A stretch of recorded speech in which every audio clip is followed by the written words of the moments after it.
Hello, good afternoon. Can you hear me? Yes.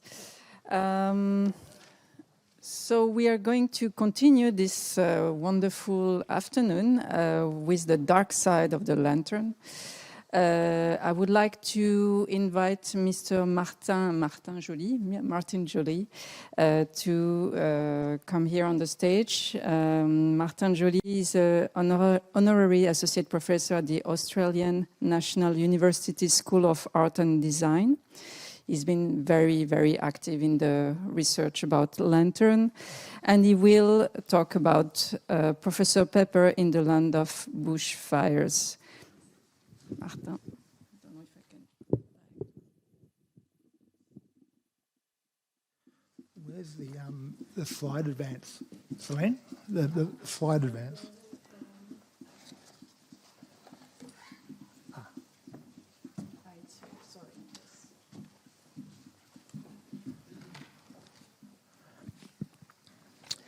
Thanks very much. Professor John Henry Pepper arrived in Melbourne in July 1879. He was already well known in the colony of Victoria for his long association with London's Royal Polytechnic Institution. And he'd also given his name to the special famous Pepper's Ghost illusion, which had swept the world in the early 1860s. Okay. But since he had left the Polytechnic in 1872, he had been declining in relevance and had been finding it difficult to attract audiences in London. After a tour of North America and provincial touring in the UK, he was trying his luck in the Australian colonies.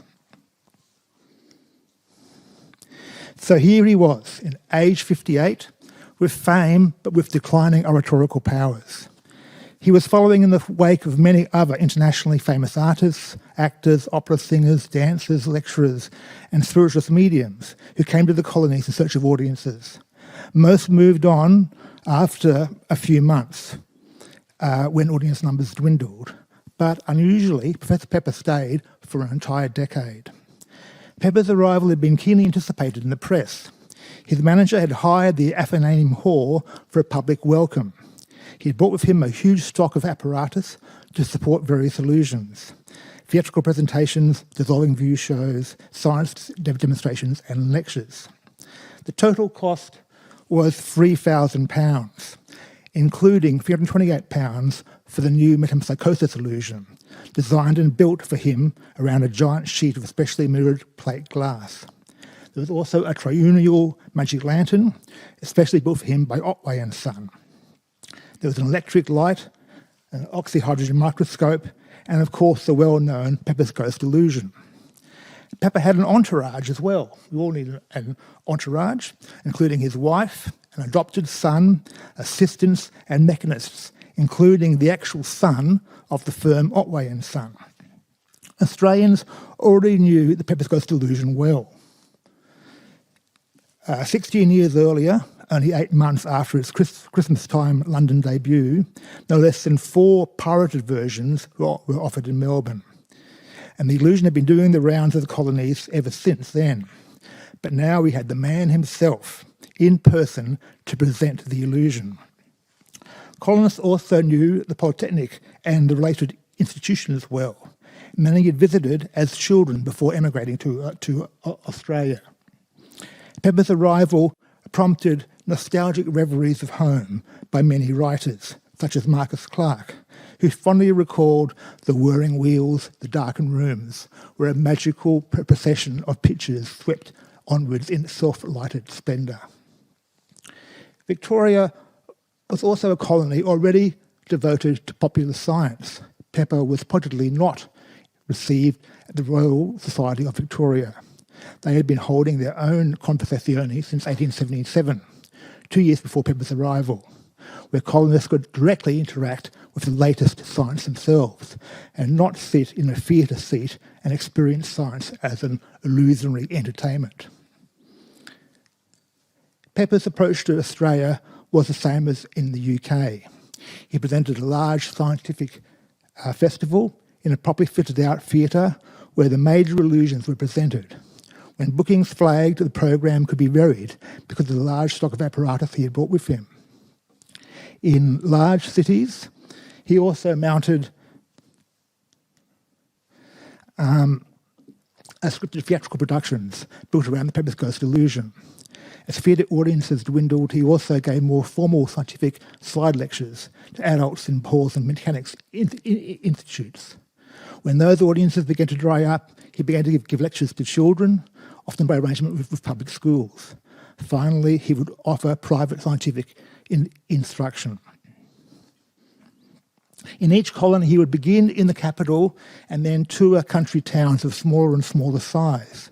He visited the colonies of Victoria, New South Wales, Tasmania, South Australia and Queensland.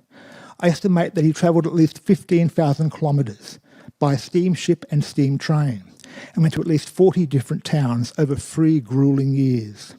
He hired various managers for the capitals and various advance booking agents for the country tours. Towards the end of the tour, the economics became precarious. He had a serious cash flow problem in Adelaide. He was sued for unpaid wages by his assistants, and some left to take other jobs. He had to sell some of his equipment, and newspapers reported he had to make an assignment to his estate to his debtors. But he carried on. One way that touring entertainers could generate audiences was through innovation. And Pepper innovated to a limited extent. For instance, in Melbourne, he illuminated a football match with an electric light. However, he was reliant on the stock of apparatus that he had brought with him from the UK. And on his country tours, he dropped the cumbersome metempsychosis illusion. It's just too big to carry. But he always travelled with the famous Pepper's Ghost illusion. This illusion was infinitely adaptable, as a reflected ghost could be an actor in any costume. At Sadler's Wells in London, he had brought back the ghost of the famous clown Joey Grimaldi, who was associated with the theatre. In Sydney, he introduced the famous settler ghost, Fisher's Ghost, which to this day is Australia's most famous homegrown ghost story.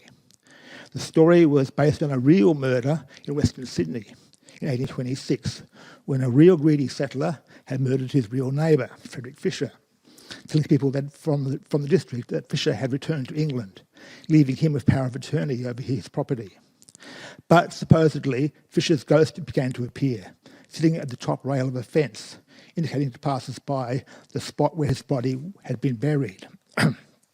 A poem was published in 1832, followed by a short story, which was first published in 1853 in Charles Dickens's magazine Household Words. The story was powerful for colonial audiences because it played on the great distance between New South Wales and Britain, and the way colonists could reinvent themselves, their personal relationships and their social status as they crossed over between frontier and metropole. When Pepper combined urban myth and technological apparatus, the effect on the audience was powerful. Quote, "The curtain rises and you see a fence surrounded by a bushwood. The story is closely followed, and you see a man named Weir appear. As Weir comes upon the stage, a shadowy something forms before him, and the apparition of Fisher is seen upon the fence.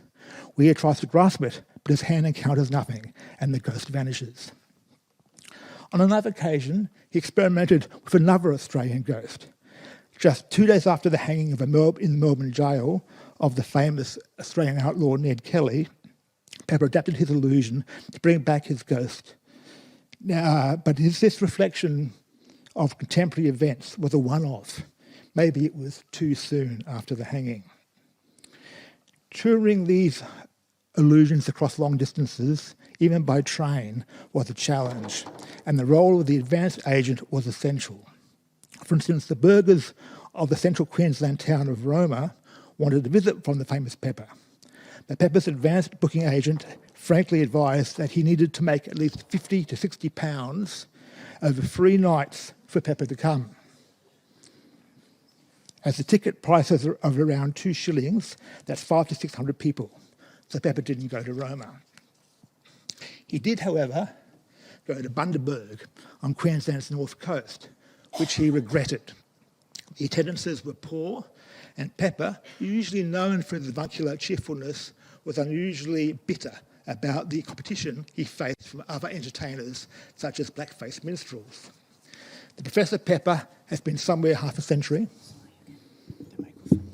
Oh, sorry. Thank you. Okay. Has been somewhere half a century before the public, and I doubt he has ever appeared before a smaller audience than he did in this town, Bundaberg. He said a very cutting thing on the post office veranda before we went away. He regretted that Mr. Medcalf, his Queensland agent, could not dance the Highland Fling, and that it was rather late at his time of life to be blacking up his face. So this was, he'd basically lost it at this point. In 1882, in Brisbane, Pepper found himself with his back against the wall. There was clearly little money to be left in touring or the apparatus that he brought out with him from London 3 years earlier. With his back against the wall, he made an extraordinary pivot. Queensland was in the grip of drought, and he announced that he would tap the clouds for rain.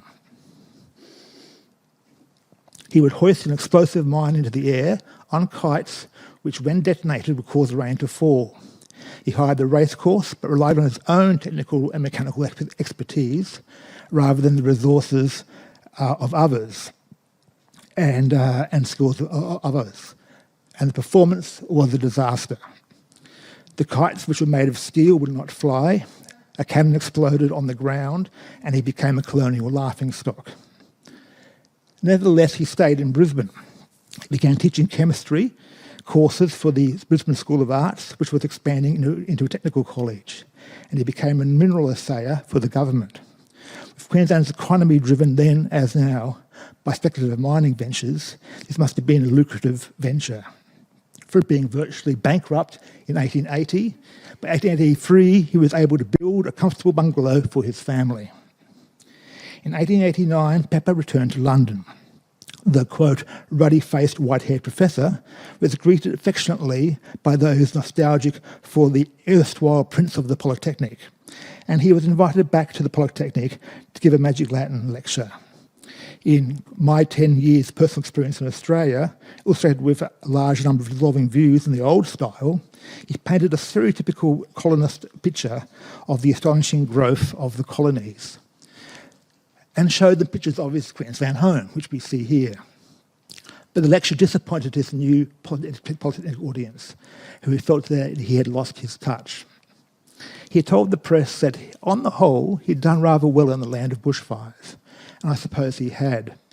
But in not mentioning his public humiliation and not describing the challenges of these epic tours, merely saying that he, quote, lectured a little, giving lectures of a more serious scientific character than formerly, he glossed over what we can learn from his 10 years in Australia.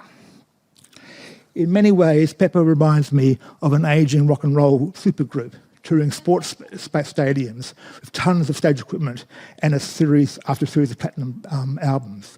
Think Spinal Tap. Pepper played his greatest hits until the end, but he was constrained by the burden of the apparatus he had brought with him from England. He attempted to localise his illusions by applying their effects in a new context, but this was desultory. In the UK, he had applied Pepper's ghost to the fictional characters like Charles Dickens as the Haunted Man, or the real-life figure of Joey Grimaldi, and in Australia, he was able to apply it to the mythical Fisher's ghost and the real-life Ned Kelly. But he clearly had trouble judging local reactions. The murder of Fisher had safely occurred 50 years before he produced his ghost, but Ned Kelly had already become an anti-establishment folk hero even before he was hung. And producing his ghost just 2 days after his execution, in colonies still marked by the state brutalisation of convicts and still undertaking state-sanctioned massacres of Indigenous people, was clearly problematic. He only ever showed it one night. So Pepper found that colonial audiences were different from metropolitan audiences. There were less of them, and they were further apart. So there was an economy of scarcity. But there was also a new kind of demand. Colonial audiences were mired in homesickness for the UK. So seeing visiting celebrities meant the opportunity to viscerally reconnect with home, to briefly heal the rift of time and space. However, colonial audiences were also explicitly enrolled in a project of making the new for the empire. They were future-orientated as well as being homesick. This meant that entertainers needed to be nimbler than Pepper was. Colonial audiences, were used to many other types of attraction, such as mechanical puppets and dioramas, magicians, minstrels, and so on, all bringing the new to them. Although he operated in the same theatrical space, ultimately Pepper couldn't compete, ruefully complaining in Bundaberg that he was too old for blackface and the Highland fling. He brought the old, but not the new. Pepper was always caught between two approaches to science, the occultish and the rational. His method depended not on a hands-on technical explication, as was the approach of Victoria's Royal Society, but a two-stage process, providing first illusory entertainment to a passive audience, whose illusions could then be revealed by the savant lecturer. As he said on his return to London in 1889, "I always try to steer the ship so as to bring plenty of entertainment, while never forgetting the freight of science that we had to throw overboard." So these emerging contradictions between the past and the future, the illusory and the real, the local and the global, the metropolitan and the frontier, were brought into stark relief by Pepper's decade in the Australian colonies. Thank you.